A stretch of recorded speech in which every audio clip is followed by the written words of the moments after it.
Welcome everybody to today's podcast. For some of you who have not joined us before, our job here is on the Producers Prospect podcast is to talk to interesting people that have something interesting to say. And it is our pleasure today, and my true pleasure, to introduce to you Dr. Aprille Trupiano, who I have gotten to know over the last few months, even though I feel like it's been a lot longer than a few months, but I've gotten to know Dr. Aprille very well in the context of estate planning. I met her at a seminar a few months ago with a mutual friend of ours, and I was blown away and taken by the control of the subject matter of estate planning that she has and her ability to present it to an audience. Every single person in that audience, including myself, who goes to hundreds of these a year, was hanging on every word she says, every story that she has, and every supporting nugget that she has to support what we're going to talk about today. And it's a true honor to have you on the call today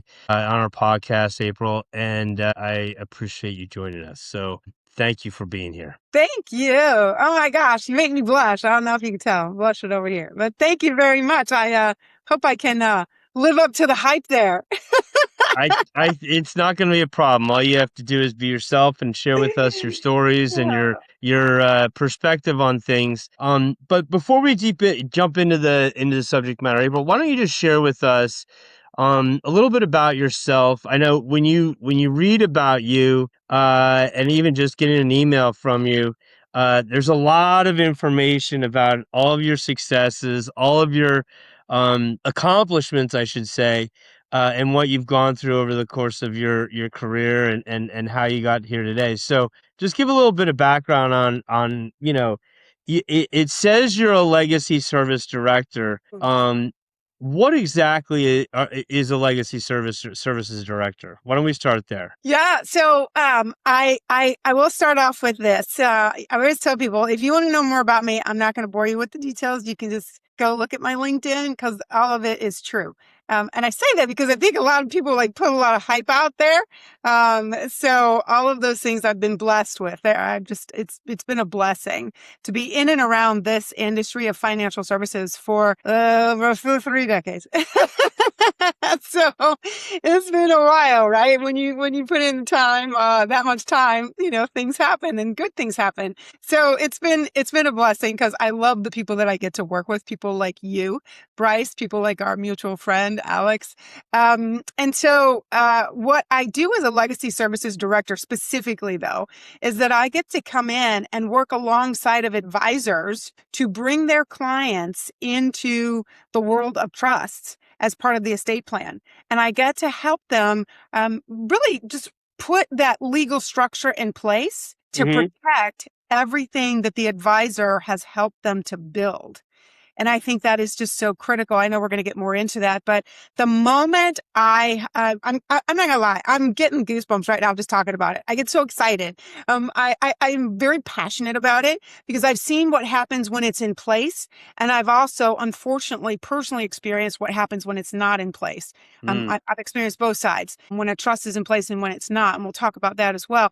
But I get excited and I get passionate about it because I know how important it is. We work so flipping hard to build something for our children, our grandchildren, even charitable organizations that we believe in. We want to tithe. We want to steward our money well and then pass it along, and along with other things, right, that make up part of our legacy. And unfortunately, when we don't have the right structures in place, our wishes don't always get carried out the way we think they're going to be when we're no longer here to direct that. So I'm very passionate about it. I love it. It's easy to tell that your level of energy and effort and excitement into this is comes through the screen, and every time I talk to you and every time I see you, it's inevitable. But let me just answer the question for you with respect to your background, your history, because I know you're a humble person, and I know that it's always hard to talk about oneself, but just a few insights on who you are is you are an ambassador at large to Economics and Social Council of the United Nations. You're a peace ambassador to the United Nations for WLMI, WLLMI, which I want to ask you about that in a little bit. You've also been named top 100 insurance experts to follow and top 100 leader experts to follow, named Who's Who in America, named top 20 executive coach, nominated Woman of the Year for WIFS, which is Women in Insurance and Financial Services, and also nominated Small Business Innovator of the Year by USA Today. So I think we have an exceptional person with us today to talk about. Thank you. But Thank as you. I know, it is hard to talk. It's in your style not to brag about yourself. But let's Yeah. get back to the subject matter and what the energy and the passion and all those acclamations that you've accomplished. And show them why you've been as successful and effective as you are. And let's just start with, you've spent years helping families navigate estate planning. If you sat down with 100 people, successful families, let's just say, today, and asked whether they thought they were protected, how many do you honestly believe are actually prepared for what happens if tomorrow never comes? Okay, I'm going to clarify. Do you want me to answer how many think they're prepared or Yes. how many I think are prepared? I want to know how many they think they're prepared, that they think, Yeah. as well as what the reality is. Yes. So I think that there are those who are quite honest and say, that's something we've been planning to get to and we haven't yet. There's a small portion of that, maybe 30%, 35%. And then there is the other portion, 65, 70%, who say, no, we've got it covered. And I will tell you this, Bryce, right off the bat, that I always tell people there are three huge myths that people believe, and all of those end up in the category of I'm covered, I'm good. When the truth of it is that at least 70 to 80%, at least 70 though, are actually not prepared. They're just, it's again, may have done something, but what they've done isn't necessarily going to lead their heirs and their family down the road that they think they are when the time comes. So it's pretty low percentage. So now let's expand on that in just a bit. Or when you say they think they are, now these might be people who thought they've done something. They may have gotten a trust. They may have done a will. Let's just start at the basics of when we say, they say, hey, I'm okay, I've got a will. They don't have a trust, but they feel like they're covered with the will. So let's start. Yes. Are they covered with the will? I'm going to tell you no. Okay. Right? Now, this disclaimer, I'm not an attorney, right? This is not legal advice. However, from my perspective as a legacy services director and having helped people through this trust process for so long, I will tell you the answer is no. And I talked about those three myths. That's the first one. The first one is we've got a will. We're good. We're covered. And they're absolutely not, for a myriad of reasons. One of which is that what most people don't realize is that a will is a one-way ticket straight into probate court. It leads your heirs straight into probate court. That's what probate court is designed to do. Execute a will, fulfill the will. And so that's the first one. And frankly, only about 40% of Americans even have a will. Of those 40%, most of them haven't even looked at that will in decades. And just think about how many life changes have happened since the last time they looked at that will. So the validity of it, or even just, let's just say that not the validity, let's say the accuracy of it. Okay. Is not even on par with where they are today. If they did it, I've talked to people who say, we did a will when we got married, or we did a will 15 years ago. Gosh, I don't know about you, Bryce, but my life has changed a lot since, the last 15 years, right? And there are things that will affect how I want things to go when I'm no longer here. I could go on, but yes. Yeah. So, well, okay. So let's take it one step further. Obviously a will is not enough. It's a direct one-way ticket to the courtroom in probate. Let's say that they actually have gotten a trust, and it's probably the traditional trust that we think in the leather-bound book. 3-ring binder goes on the shelf. The last time that it was off the shelf was the day that you put it on. But talk to me about they have this sense of security. What I gather is probably a false sense of security because of that trust. Most poignantly talking about funding. Yeah. Yes. You hit the nail on the head. Exactly on the head. When I speak to people, I'll tattle on myself and tell you that as a person who's been in financial services for a long time, Mm-hmm. I thought I was smart. I went out and got my trust. And I plunked down at the time it was $5,000. We're talking 2 decades ago, right? So Right. $5,000, plunked down the money. I spent, I don't know, 2-3 months going back and forth with this attorney whom I liked him. And then he gave me what I always call the big fat Mac Daddy binder, right? Like they're tree killers. They put so much paper in there and all this legalese and stuff. And I'm going to tell you how I was, and I know that a lot of people are like this when I speak to them, and they don't realize. But how I was I walked out of there as thinking that was $5,000 well spent. I've gone through all this stuff. I've said exactly what I want to have happen. Now I didn't get down to the nitty gritty because he didn't ask me about the nitty gritty, which by the way is still really critical. It's also a piece that we now cover in estate planning, but we didn't back then. The attorney didn't. But the point I'll make to you is I walked out that door and I'm just going to tell you that had I gotten hit by a bus or crashed into a wall on my way home, my heirs would have gone where?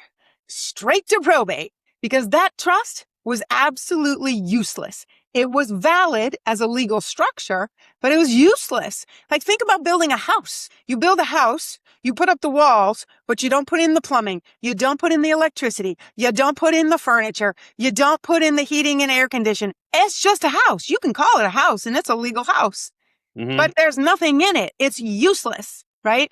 And that's what my trust was. And I talk to a lot of people where that is the case, that they haven't done what's called the funding. Now, in this case, that attorney didn't even talk to me about the funding. He just said, hey, your trust is good. It's done. It's valid. It's registered. We got all this stuff, all this legal language in there. But there was no funding. And what that means is that my assets weren't placed inside the trust. The things that I wanted to pass on weren't placed inside the trust. And oh, by the way, all the other stuff that I wanted to put in my trust, he didn't even talk about, like jewelry and, artwork and collections and other things that I want to pass on in exactly the way I want to pass them on. He didn't even ask me about that stuff. So it was a valid legal structure, but I spent $5,000 for a binder of paper, and that was it. And I find that a lot of people don't realize that that's what they've done. And a lot of times when you speak to an estate attorney, they either don't do it at all, the funding piece, or if they do, they're going to charge you again for it, charge you an extra for scope of work,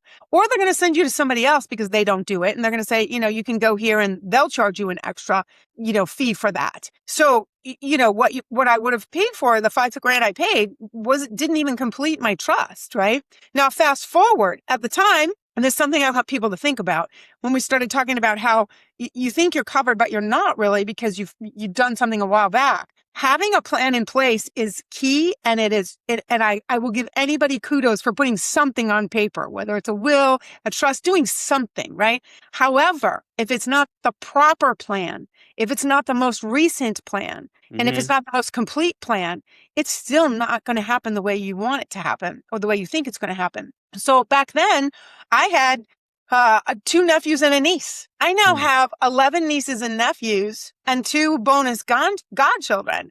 Between then and now, my estate plan has changed. My trust plan has changed. So that trust that I did 2 decades ago wouldn't provide for anybody else that I care about and love. And so, that's a big, major difference between the estate plan that we think we have in place, even if it's a trust. The 2 things. Number 1 is that if it's not funded, it's valid but useless. Yeah. And number 2, if it's not updated, it's still valid. It may be useful to some extent. However, it may not be useful to the extent that you think it is. And I tell people all the time, I say your estate plan is essentially the ultimate love letter to your heirs and your family. And I ask people straight up, and I'll ask anybody who's listening or watching, what is the love letter that you're writing to the next generation? I mean, it's a great way to look at it, and it's your lasting legacy, and really what it is, and to have it structured correctly, have it fully funded, which I think is probably the thing that most people don't realize. That just having a trust is not enough. You actually have to put the assets in there, which typically is an additional charge, or you have to do it yourself. So, or you have to do it yourself. Yeah, for everybody who's listening, I think it's probably beneficial to take a fresh look at your current estate plan, Yeah. your trust, or your documents, and ask whether it's built for today's world, if it really is updated to include the things that you want. And as I think you put it so appropriately, is it's the love letter that you want to leave for your heirs and your loved ones to read, so that the things that you work so hard for are retained by the people that you love so much. So, let me ask you in this, because I know that this is a business that is full of stories, a lot of good things.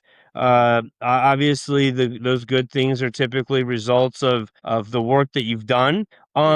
But if you would share with us, one of the heartbreaking situations that you've either witnessed or been a part of that could have been completely avoided with, and let me stress the word proper Yes. estate planning. Yes. Yeah.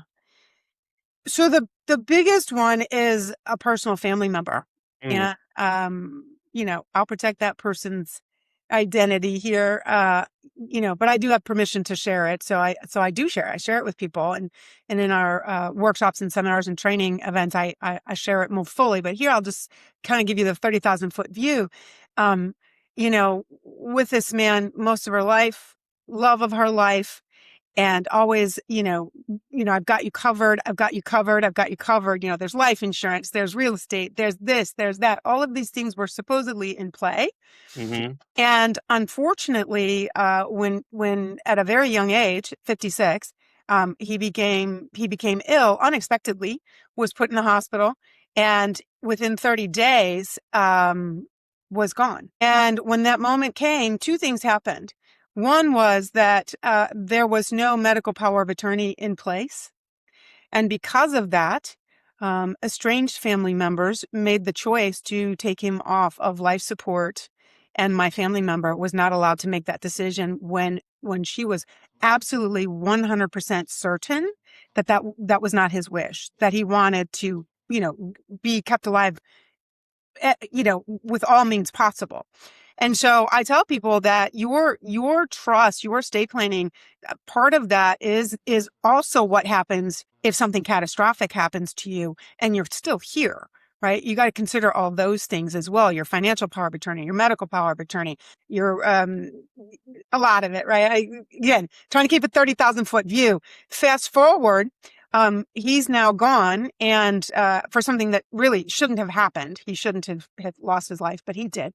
And this family member is absolutely devastated emotionally over everything. And when I started talking to her, I said, we need to look at where things are financially. Now, I'll be honest with you, Bryce, she wasn't interested, didn't care, like she was just having a hard time breathing. And I kept saying, but at some point we really need to look at this, because he had taken care of her, and had said there were things to take care of her. And so she was not working at that point, because that was their choice as a couple. And when I looked at everything, we couldn't find all the paper trails. We couldn't find all the paper trails to everything. And what do you think happened? Where do you think it ended up? Because he had a will. And when we spoke to the attorney, the will was outdated. It hadn't been updated, and there was no trust in place. And it ended up where?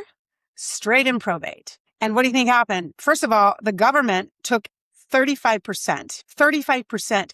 What we came to find out was, we knew there was wealth involved, but we didn't know how much. And what we came to find out was that it was a $70 million estate. $70 million estate. And while there were many mechanisms that were supposed to be in place for her, the attorney had stated that because the will wasn't updated, it was going into probate. And you can imagine, estranged family members came out of the woodwork, friends and business partners came out of the woodwork, and it got into a really nasty battle. A battle that, quite frankly, my family member just was so exhausted emotionally already, and said, the money's not going to bring him back. I don't even want to get into this ugly battle, but the government took over 35%. There were attorney's fees involved that had to get paid. Money went off to, like I said, just in all different directions that it shouldn't have gone. And my family member was left with nothing. Mm. So instead of being taken care of for the rest of her life, and instead of, and again, the hardest part of it was the grief and the loss and the pain of that, but as a family member who cares, I was watching this and saying, like, the love of her life is gone, and now she's got to also figure out what's going to happen. How am I going to take care of myself? Mhm. Which she's doing much better, and she's hanging in there and figuring that out. Um, excuse me. However, what this is where I get really upset is because, again, what was the love letter that was left to her? Right. That love letter was, I was too busy. Mhm. And while I made promises and said I did things, I did not make sure that my promises were kept to you. I did not make sure that you'd never have to worry about this. I did not make sure that in your grief, in your sorrow, in your absolute out of your mind sadness, you didn't have to think or worry about any of this. That was the love letter that she got. And that's I mean, heartbreaking. yeah, it really is, and I appreciate you sharing such a personal story, to bring the point home that estate planning, it's not about death. It's really about Yeah. protecting the people you love from the unnecessary conflicts Yeah. while they're grieving. Right. Because that's the hardest time to have to be going through that, Yes. dealing with it, Yes. and trying to find the answers. Yes. So I think it really is, and I think it's a perfect example of you got to have the conversation before someone else has to make those decisions. So Yeah. I, Because I a lot of appreciate. the decisions got made by an indifferent, objective, doesn't know anything about all the dynamics of their relationship or what he wanted. A probate judge. A Yeah. probate judge decided where everything was going to go. It's the craziest thing, right? I mean, that's the thing I tell people. It's like, whom do you want to be in control of everything that you've worked so hard to build? Do you want your heirs to be in control? Do you want your kids, your Mhm. grandkids, your nieces and nephews? You know, I have people that don't have grandkids. Maybe they don't have children, but they have nieces and nephews. Or again, a charitable organization they want to leave things to when they're not here. Do you want them to be in control and get what you said you want them to have that you've worked so hard to put in place for them? Or do you want some impersonal, maybe even meaning well, but can only go by the letter of the law and has to try and interpret what a person who can't even stand there and speak to them wanted when they were alive? That's Mhm. just like, that just doesn't even, like, I can't even connect that in my brain, No, it's tough. It's a really tough spot.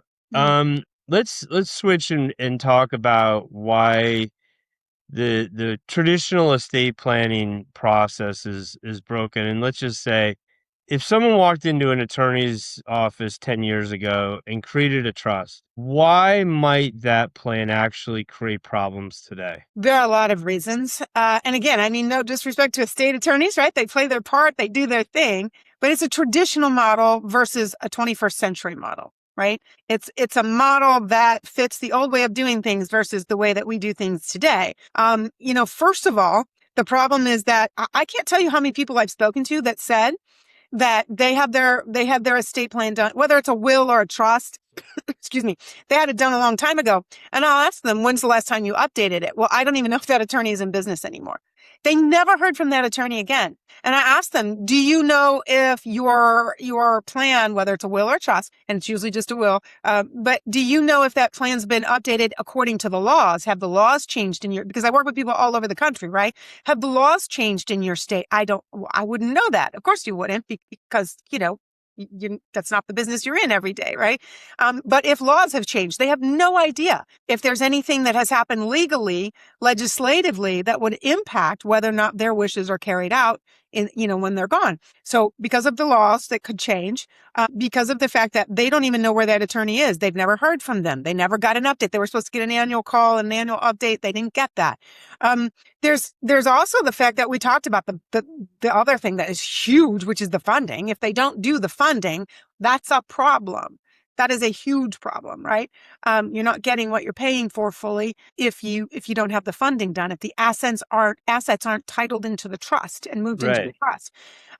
The other thing that happens is, I always tell people, I believe in paying people what they're worth, right? However, I don't believe in paying twice for the same thing. Like if in the old model, which still exists today, by the way, but in the traditional model, you pay for an estate plan and then you pay for updates because let's be honest, life happens, right? Life changes. I said I had 2 nephews and a niece. I now have 11.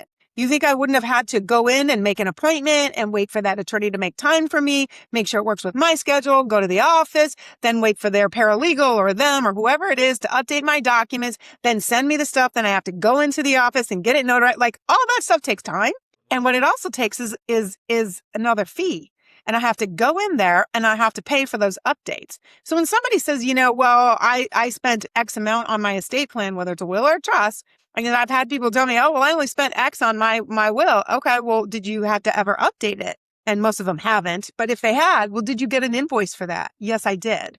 Okay, well, now you're paying twice for the thing that you've already had done once. You know what I mean? I know there's an update, but it shouldn't take that much, right? Right.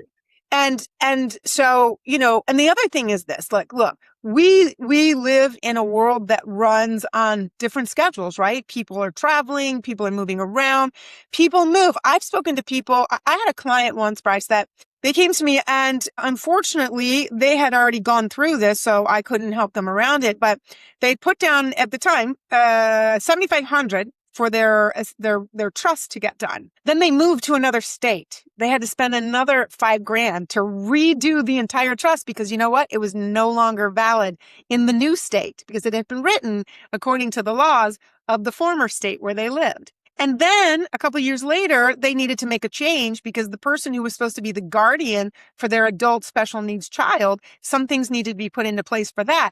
Another $2,500, right? So now what are we at? 15 grand, right? Yeah, we're at 15 grand. And if they have to make another change, they're going to pay again. That's another problem with the system. You see what I'm saying? So I just find that, and again, where I was going with that as well is, sometimes people do move. They want to be closer to the grandkids. They want to have a change of scenery. They want to retire and move somewhere else. And, the traditional model, you have to rewrite that whole darn thing and pay for it again. Yeah.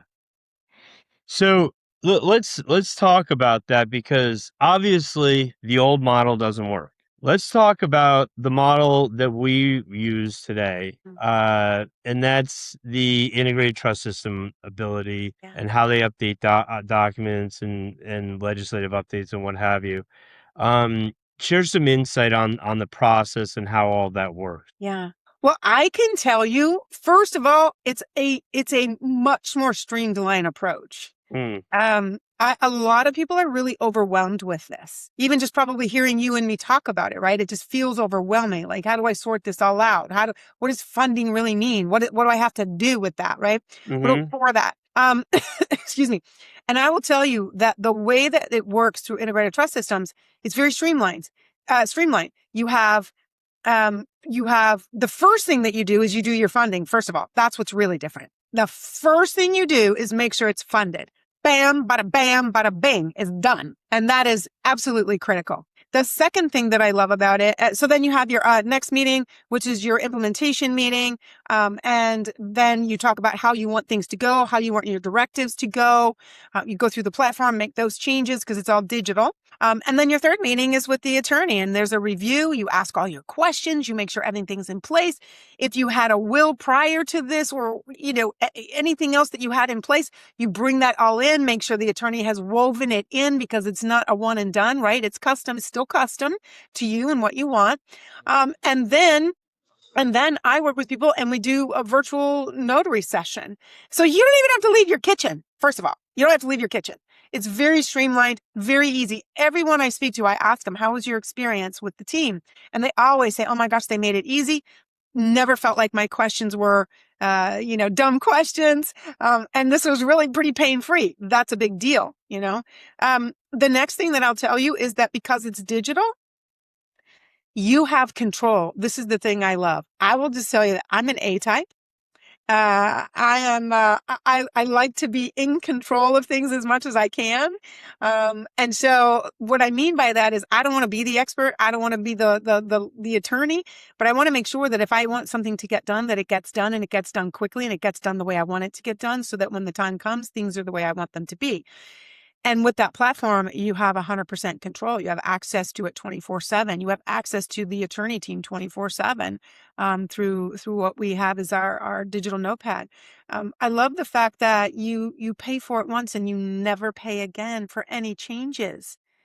If there's a change in your family dynamic, if you have, if more children or grandchildren are born, if you buy a house, buy a car, sell a car, change your investments, move things around, buy a business, sell a business, any of that, you will never pay for it again. It'll never be like my client who, spent $15,000. And if they wanted to make a change again in 2 years, they were going to have to pay again. Instead, you pay once and you never have to pay again. The other thing that I love about it is that it's written as, it's what we call the situs is in Nevada. So it's all written according to Nevada law, Mm-hmm. which is the only state that has codified, meaning they've made it legal to do everything via e-signature. So you can be sitting in, and it's valid in all 50 states. So you can be sitting in Nevada and get things done, or you can be sitting in Florida and get things done. And you can ask for a change to be made while you're on vacation in Sacramento with the grandkids, and it gets done, and it's still valid. And you can say one day, you know what? I've decided I'm gonna move to Wyoming and buy a big old ranch, and we're gonna stay there. You don't have to rewrite that trust. So I love it. There are a lot of things that are different about this. I could go on and on because I am excited about the fact that it gives people control. Mm-hmm. It gives you control of the process. It gives you control of what happens, and it gives you control of your investment in it, meaning that you're not paying over and over and over again based on, how many emails you send back and forth to the attorney or how many times you pick up the phone or visit their office, Right. So I like Wh- that. One one of the things I think I came across that I really like about the integrated trust system process is the legislative updates Yes. Oh, yes. in yeah, I mean, I don't even know. I've been doing this for 27 years. I can't even imagine how many legislative updates have happened that would affect someone's trust Right. in those 27 years. But the fact that it updates automatically Yes. without you even knowing or having to do anything or paying additional costs, I think is just really, it goes back to your point. You control the process. It reduces the dependency that you have or one has on repeated attorney visits. Yes. Yeah. Well, I love that. I love Let's it. let let's talk a little bit. We talked about this before on the previous question about, how people think that, oh, they have a trust and they believe that they're immediately protected. And I know we talked a little bit about the funding. I just want to elaborate a little bit about that because of the nature of how things do change. Hmm. Think about how many times you might move, you might change cars, Yeah. move bank accounts, what Yes. have you. Um, why do you think, or why do so many attorneys stop after creating the initial documents? I mean, again, I'm not an estate attorney, so Yeah. I'm only speaking from my observation. I think that because the traditional model, it can Mm-hmm. get very complicated and it can get very time consuming, you know, and if, and the traditional model, if of how an estate planning attorney bills out for their time and expertise, Mm-hmm. I think that they just don't, it's just not where they feel comfortable putting their time and expertise for that, and making sure that people see the value in it. But if people really understood the critical nature of the funding, Mm-hmm. then I think they would understand that it is a huge value, right? But the way that integrated trust systems does it, it's quick and easy and pretty pain free. And so I think that's a big differentiator. I think the old school way of doing it in that traditional model, it just Mm-hmm. very painstaking. and it can be very time consuming. It can involve a lot of minutia, right? You got to track down all your deeds. You got to track down all your paperwork. You got to track Right. down all your titles. You got to track down all your statements. You got to track down, you know what I mean? Yeah. I also think that's why it's another reason why it marries so well with the entire picture of what an estate plan is when they're working with an advisor, because you've already got your hands in all of that. You're already helping them with all of that. You already have that big picture. And so you already know what they need to pull in. And it's a great partnership, you know? Whereas a traditional estate attorney, they're not involved in any of that. They're kind Right. of, they might be part of the team in some way, but they're not involved in all of that. So it's outside their scope. Yeah, and I think you bring up a really good point. And this is not to say that the estate planning attorneys are doing a bad job, or that it's malicious or intentional. It's just the system that is. And there's I think we're all guilty of it, or people out there who are guilty or listening, is some are resistant to technology and really embracing it. And some, I think, use technology and they feel like they've provided an entire suite of options for them, and not really looking what else could be. So, for example, when let's just say, and I want to hit on this because it might be my favorite one.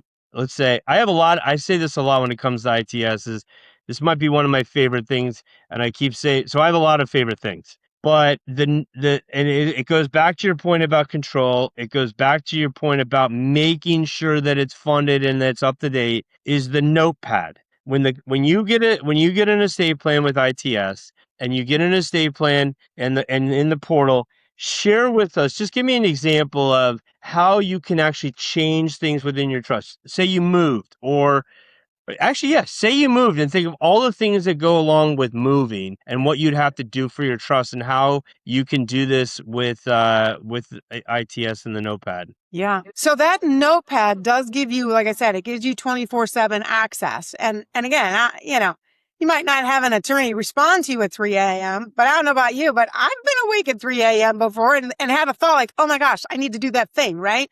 You can go to your notepad at 3 a.m., whatever time zone you're in at the moment, and you put that in there, a request, and say, hey, by the way, we just closed on the new house and we need to move the old house out of the trust and put the new house in. That's it. The attorney team is going to contact you in the morning, or at some point in the next, few hours, daylight hours, and they're going to get a hold of you and talk you through what they need and what needs to get done. And then they're going to handle it.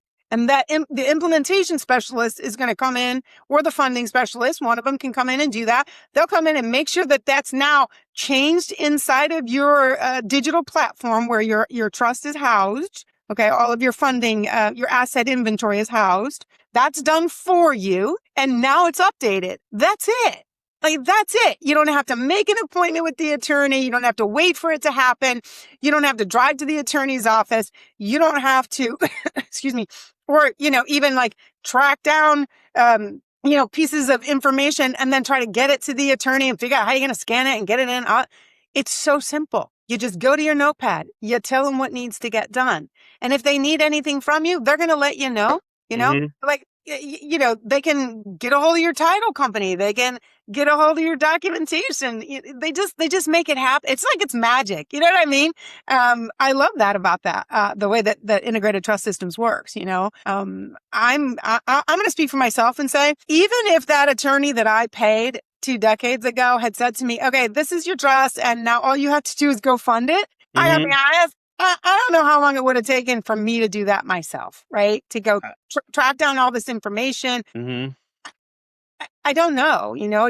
I'm not like a lover of minutia. So yeah, no, I'm with you. But man, that notepad, bam. Yeah, or even having the confidence to know that it was actually done correctly. That's the thing. That's not my area of expertise. I don't, at the time, right? I'm not the attorney. I don't know what I'm doing. That's what I paid you to do. I want you to do it. That's like saying, It's like telling me how to, I'm trying to think of an example on my car, but I'm so illiterate when it comes to car repair that I can't even think of anything except Right. fixing a tire, right? It's like telling me how to change my oil in the car. It's like, oh, but we don't do that here, but here's how you do it. Here's the instructions. You just go up to AutoZone and get yourself this kind of, no, I just paid you to fix my car. Like, you didn't change the oil too? Right. It's the craziest thing. Let's talk about the portal a little bit more in depth, because I do know that one of the features is passwords. And I can speak from this from to this from a personal level. When someone passes away and you're the executor of the estate, and you have to go through and make sure all the assets are processed and to the correct people, there's a lot of things that have to be done, and not having access to accounts because of passwords is a massive hindrance. And I'm not just talking about access to a bank account or to a brokerage account, but I'm talking about to Amazon and Netflix and the book club or whatever it is, because something has to happen with those. Yes. Yeah. Yeah. I love that. So inside the portal, there is an entire section where you can go in and you can put in any special directions in there. You can put in your passwords, all of your passwords in there. When I say special directions, like, if you pass away and who's going to get the dog, right? Like you can put that in there, right? Any kind of things that you want to put in there that are extra.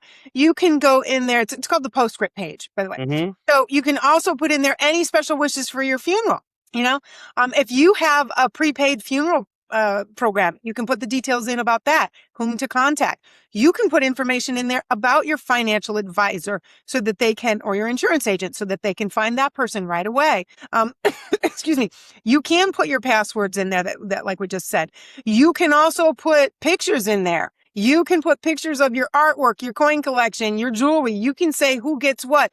For me, like I have jewelry that I want to pull apart because I have male and female nieces and nephews. So I might not want to give, a fancy bracelet to one nephew, but I might want to take it apart and give part to this one and part to that one so that they can do something else with it. Like, you know what I'm saying? Like specific instructions that we don't think about. I've had people tell me that they want to have things in there like, special family traditions and recipes and how they want things to go.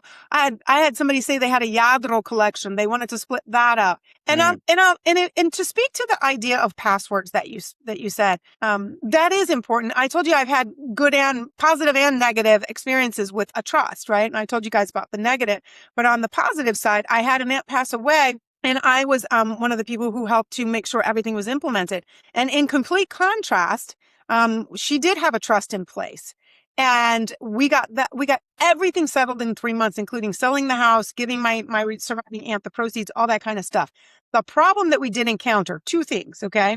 My aunt was very, very organized, very organized. However, my surviving aunt didn't know where the binder was and didn't know who the attorney was. So we had to go looking for it. I had to make 3 trips out of state to track down the attorney. I had to call other family members. We had to find this person, and track down the book. Right.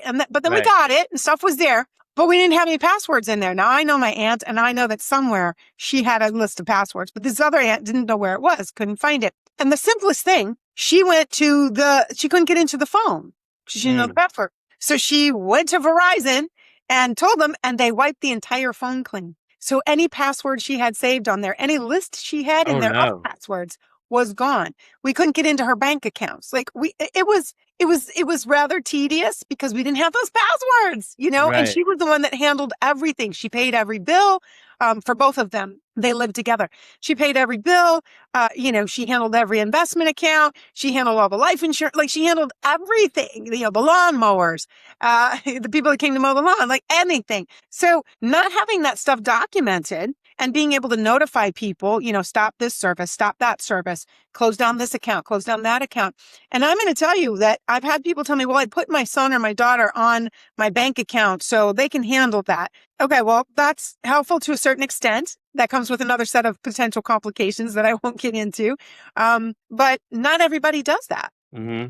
You know, my aunt, surviving aunt, was on the bank accounts, but she didn't know what to do. She didn't know what bills were coming out automatically. She didn't know how to get online she's the one that didn't use the computer. So, and she's not that old. She's in her 70s, but she just, that just wasn't her thing. Inside this portal, you can put it all. How much easier it would have been to hand over a card with a password that says, here's the trustee password. Mm-hmm. We do that inside the integrated trust systems portal. There's a trustee password. The trustee can go in there and see everything, the asset inventory, the postscript page with all the extra instructions, the beneficiaries, the division of assets, like everything can be in there.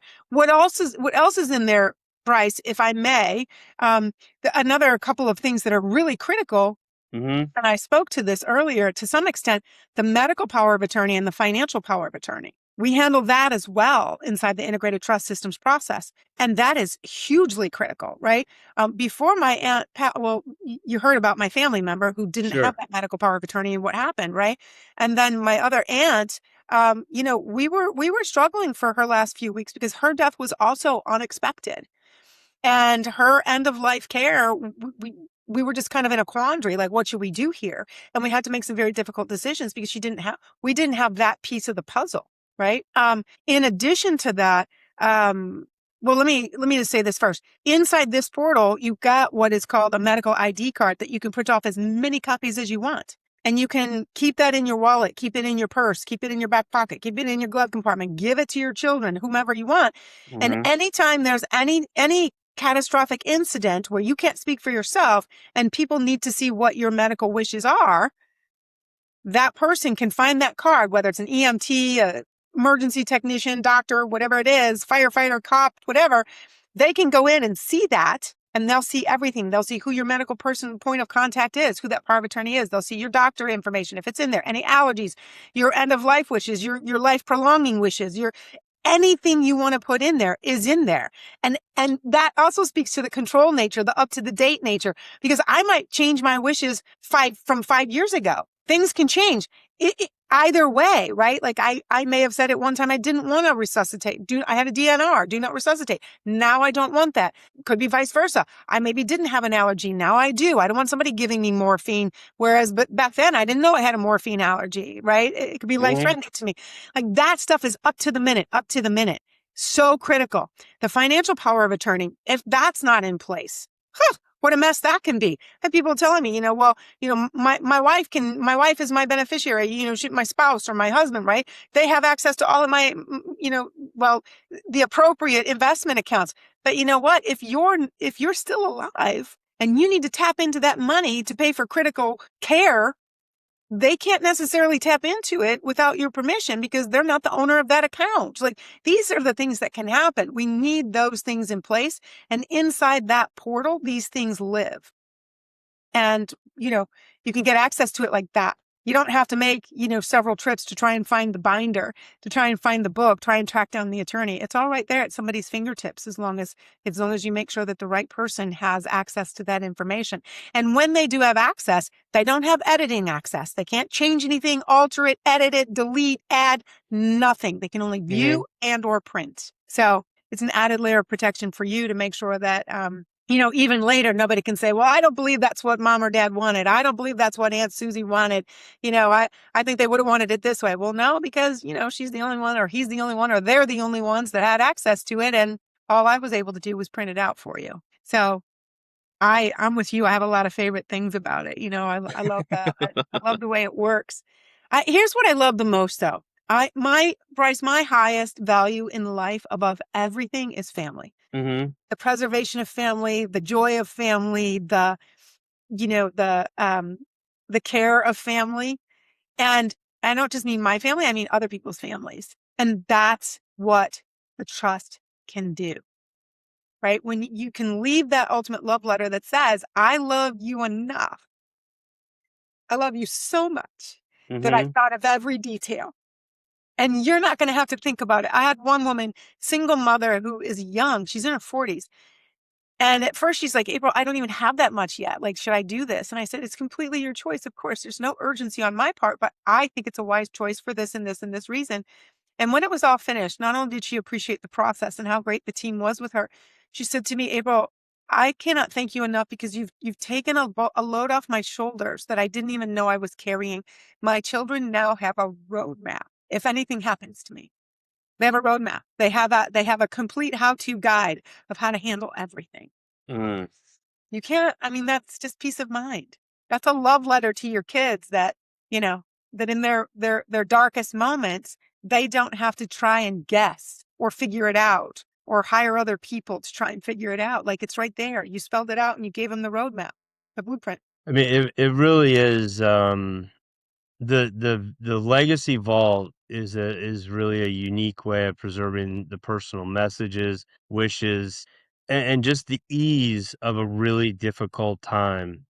And I know we talk about how the greatest inheritance isn't necessarily the money. It can be, but I think if it's done the right way, which we're suggesting here, it's how it's being distributed and what also is in there Right. aside from just those pieces of paper Right. that those wishes are written on. Well, I really appreciate you sharing the personal piece with that and putting making it putting a bow on it to drive it home. Let's kind of shift gears real quick here. Let's talk about, we've been talking about the end user. We've been talking about families and protecting their loved ones and protecting the things that they've worked so hard for. Yeah. Let's shift gears and talk about advisors, because financial advisors spend their careers helping clients build wealth. But why do you believe estate planning is the missing piece that separates good advisors from really truly indispensable advisors? So you took the words out of my mouth. I was like, and then I heard you say it and I'm like, okay, you're thinking the same way as me. Which is what I love about talking with you, Bryce. And I'll tell you, giving them an estate plan makes you important, right? It's important and they need you as an advisor, as an agent. However, giving them the ability to leave a legacy that leaves the ultimate love letter makes you absolutely essential for a lot of reasons. One is because you give them peace of mind beyond the grave. Right. Frankly speaking. I mean, that's peace of mind beyond the grave. And the other reason is because I think the number, Bryce, if I'm not mistaken, and you may know this as well, I think the number is literally around 70% of next generation family members fire the financial advisor of their parents when their parents are gone. And why is that? It's because they were never all in the room together. They don't have that relationship together. Putting this estate plan in place, putting this trust plan in place gives you that opportunity to create multi-generational clientele. Mm-hmm. It gives you that opportunity to actually integrate and interact and engage with the next generation, beyond your current client. I got to tell you, first of all, one of the things I always offer is, hey, if let's just say that, Leanne is in charge. She's going to be the medical power of attorney, or she's going to be the financial power of attorney, and David is going to be the other one, right? Or let's just say that, I only have one child and that child is always involved in anything I do legally or financially, that's good, right? Like, I'm glad they're protecting mom or dad or both of them, right? Mm-hmm. And I tell people right away, I'm like, hey, if they want to speak to me personally, please get them on the phone. Let's all get on the phone together. And I will answer their questions, and I will make sure they understand what we're doing, and I will make sure that they understand why we're doing it. And then I will also explain the process to them so that they know that we are protecting the assets, which ultimately are for the parents, but ultimately are for them, right? And so they understand right off the bat, hey, I'm here to answer your questions, and I'm here to make sure that you're taken care of as much as your parents are taken care of. Right? That legacy gets passed on to you. And so it creates a dialogue. We've already got the dialogue.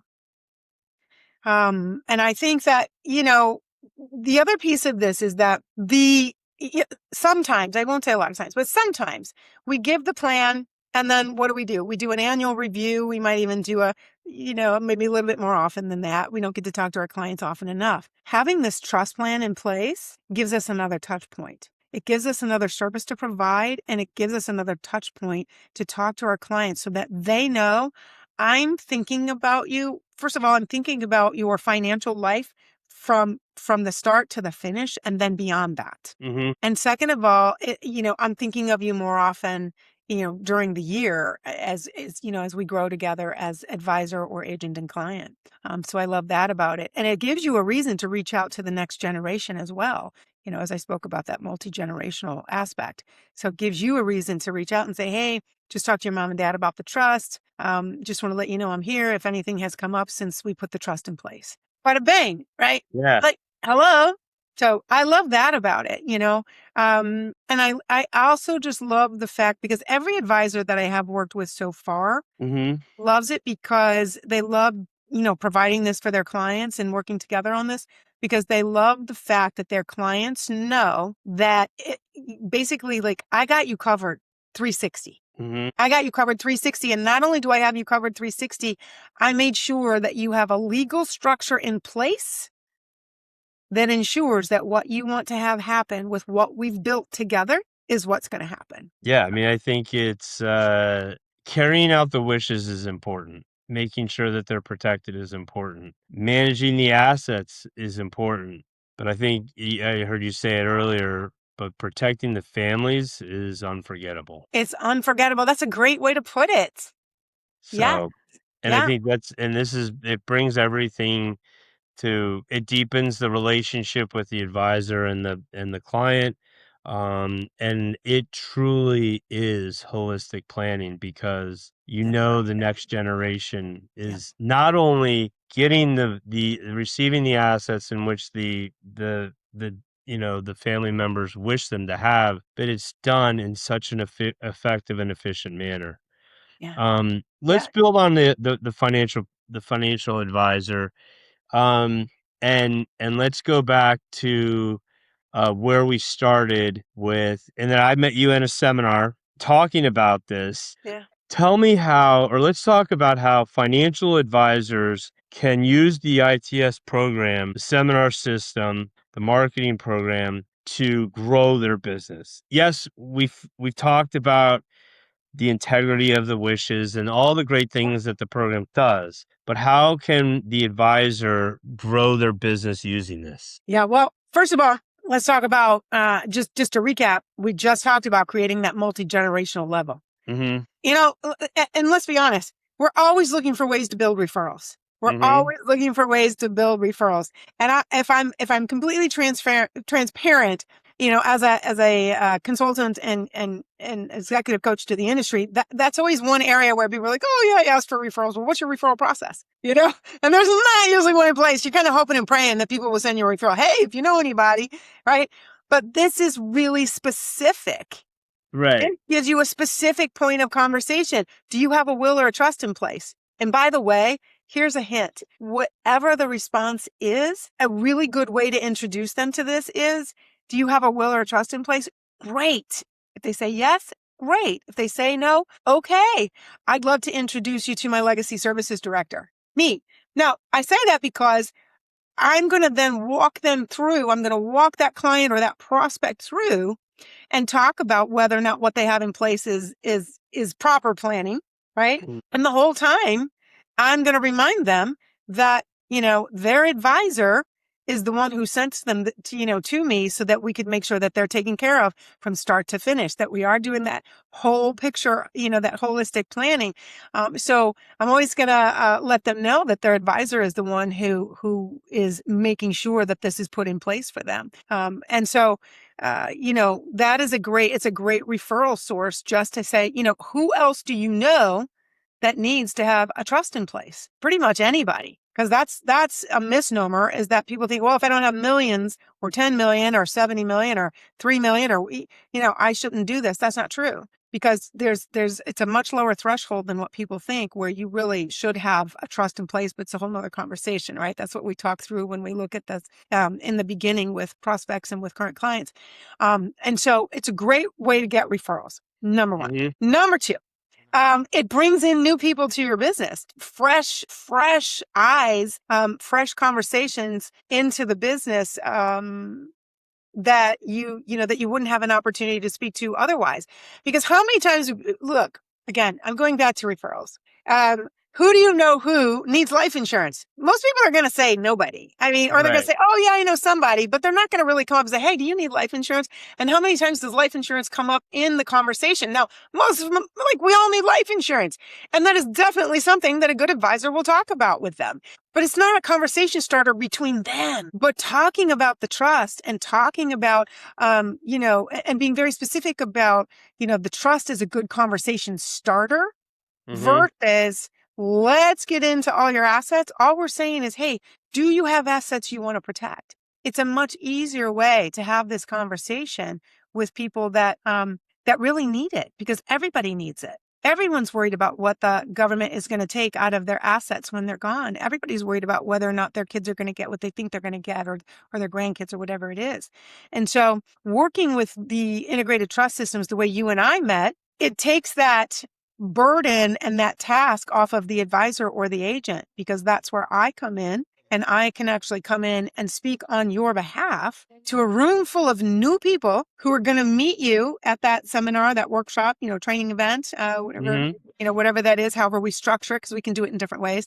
And they're going to come in and they're going to meet you for the first time. And they're going to know that you're the person who can help them once they've got that trust in place, if they don't have someone, or if the person they have isn't doing the job they need to get done. Because quite frankly, what a lot of times gets uncovered during that trust process while I'm talking to them are all the areas where either they don't have an advisor, but they absolutely need somebody to help them through the process, or they have gaps where maybe their current advisor, no disrespect, but their current advisor just isn't addressing things the way they need. And there are some definite exposures and risks that they're taking unknowingly. And they need somebody to walk them through that. And that's where I can tell them, hey, but do you know that that's what Bryce does? If you'd like, there's no obligation, but Bryce would be happy to talk you through that if you'd like. Right. So it's an opportunity to have a conversation that is very low pressure, right? Low key, but very specific. No, and I think being able to include that in the not only from what we said on the front end of being able to deepen the relationship with the next generation, but how to find those relationships through something that is really necessary and and I think it's timely. I mean, you've been doing seminars this year. You've been in front of a lot of people. And it seems to me, everything that I've gathered, that the reception is extremely positive. Yeah. Yes, absolutely. And when I'm speaking to a room full of people, Bryce, what I see are a lot of nodding heads. And a lot of times when I get them one-on-one, what I'm finding is that those nodding heads are because they're feeling that pain. They're feeling that worry, that concern. The other thing I get is the expressions of, like, holy cow, I didn't know that. I didn't even know that was something I should be worried about here, right? Meaning, again, that what that tells me is either they don't have an advisor who's telling them these things, or the advisor they have isn't telling them these things. And if we're talking, the other thing that I'll say about that is, because I mentioned the idea of specificity in how you're asking for referrals or how you're speaking to people about what you do, that's a huge differentiator. There aren't a lot of advisors or agents out there who are saying, hey, by the way, we also do trusts for you. We also can help you implement your trust. We're going to wrap everything up in a legal structure that makes sure that what you want happens the way you want it to happen, when you want it to happen. And so that's a huge differentiator. And in a world where I live in my city, I live in the city of Edward Jones and Wells Fargo, which, A.G. Edwards, there are a lot of advisors where I live. And you could throw a spitball and find an advisor, because there's that many of them, right? And so what separates you from the one that's 3 blocks away? Because the name on the door is not what separates you, and they're not going to know just by walking by your office or seeing it, seeing an ad on Facebook or whatever that is, right? Or an ad at the grocery store, wherever you're putting your ads, right? Or wherever you're putting whatever you're doing on your social media. If you're not talking about something that's different and specific and quite frankly, immediate, then people don't have a reason to call you right now. Because, they don't know if you're going to do something better than the person they already have or different than, what they thought they needed. So I think that's really important. It's a differentiator. And I've been doing this, like I said, long enough to know that that's one of the biggest things that advisors and agents struggle with. How do I Mhm. set myself apart from everybody else? What's the door knocker? And I think, having the trust is a huge benefit when you're trying to figure out what that door knocker is, right? What gets people to your door to knock, and say, hey, I want to come in and talk to you. And as much as people need the other things, whether that's a rollover or a life insurance or whatever it is, those things are critical. I know it's just not always the thing that gets them in the door unless they have an immediate need. Putting a trust in place, everybody needs it. Who has any kind if you own a home, you need it. And it just, once we do that, once we've created that relationship, now it's on you and you get to open the door and talk about everything else they need, whether that's, whatever it is, right? So Yeah. that. I mean, it's adding it just adding more value, being more important to their Yeah. life, and being, like you said, is a difference maker. What happens when you walk through that door, and what are you able to deliver? It's something different in, when we talk about first appointments and fact finders and all of that, it's something different than what they might have experienced with somebody else. Mhm. It goes a layer deeper. And again, it sets that apart from being important to being Mhm. essential. Or I should say it backward, from important to essential, right? It elevates the services that you're offering. It elevates the value that you provide, because that's what this was really about, right? What's the value you provide? What's your expertise? What's your experience? And what's the value you bring to the table that somebody else isn't already bringing? And especially when that is correlated to something that I could say it's immediate. I need it now. I need that now. Like I need that now. I mean, I fly a lot for work. Mhm. And so I knew 2 decades ago, I was like, you know what? I want to have a trust in place because, God forbid something happens. I don't know. Yeah, Just you don't know. like that. You don't know. It's like I said, like life insurance or anything else that you do, you don't know. And so Mhm. the trust is a very timely conversation. And there is some sense of urgency there that you can rely upon, to get people in the door, instead of saying, oh, yeah, we'll get to that later. Yeah, because there is no get to it later. Nope. Well, April, I want to thank you for your time today. This has been awesome. The hour plus has flown by. I think we've covered a lot of great information. I think we got an insight into not only how can ITS make a difference in people's lives, and not only from a family perspective, from an advisor's perspective, but I think it comes through that how you can make a difference Sure. in each of those situations life, because the greatest gift you can leave your family isn't just financial security.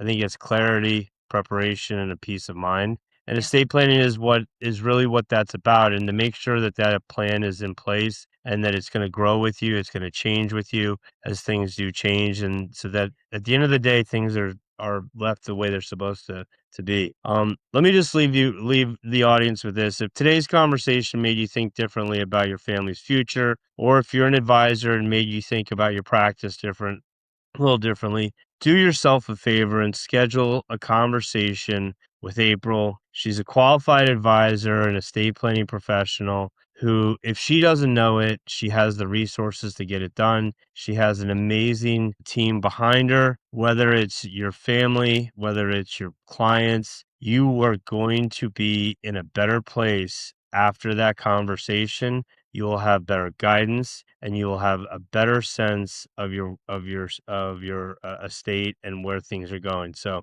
April, thanks again for tonight. Really appreciate your time, and I look forward to our next conversation. So, take care. Got it.